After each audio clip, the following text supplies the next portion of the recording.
Hey guys, in this video we are going to let Quriobot use the input as given by users in the actual conversation. And this video will consist out of two parts.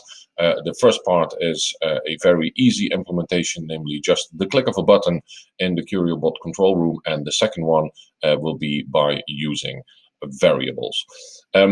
So to immediately get to it, I've used the start from scratch template, which kicks off with a yes/no step type and a short text step type following the first one, in which Quriobot asks your name or asks a user's name.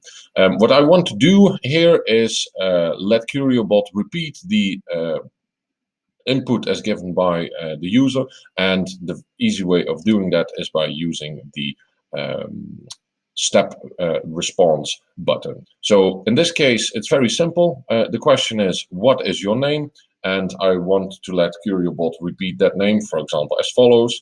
I also, so what a coincidence, I also know somebody who is called, and then we want to have that name. What we then do is we click on the step response button. We select the step type of the input we'd like to use, and we click on add.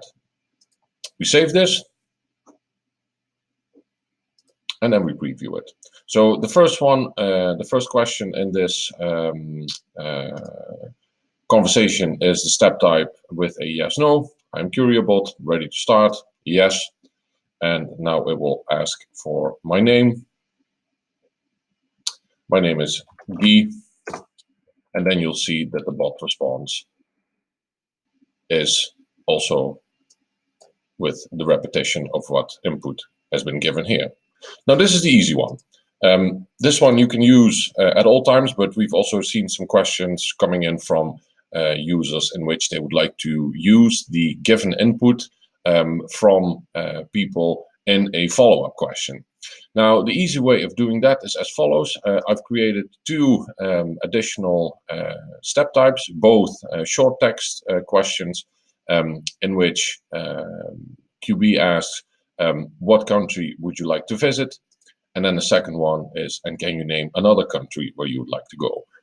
What we want to do as a follow-up question, so the fifth step type in this conversation, is let the user make a selection which of these two countries they would like best. And we want to do that with a multiple choice step type. So to do this, it's best to create two variables, which you can do in the advanced section. So first one up is that I create country 1, and that's the variable that comes from the step type. What country would you like to visit? And I create a second variable called country 2 from the fourth step type. So these variables, as you've probably seen before in other videos, are elements coming from the conversation that you would like to use somewhere else. So we've created these two variables, and if I now go back to the edit section, I can create a multiple choice question asking which of these two countries would you like best? And then here we need to implement the variables we just created in the advanced tab. So this one is going to be country 1, and this one is going to be country 2.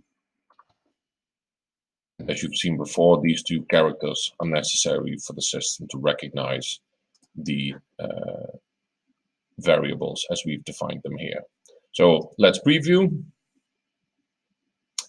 And as you've seen in the previous or in the earlier section of this video, it will start off with asking for my name. So I'm ready to start.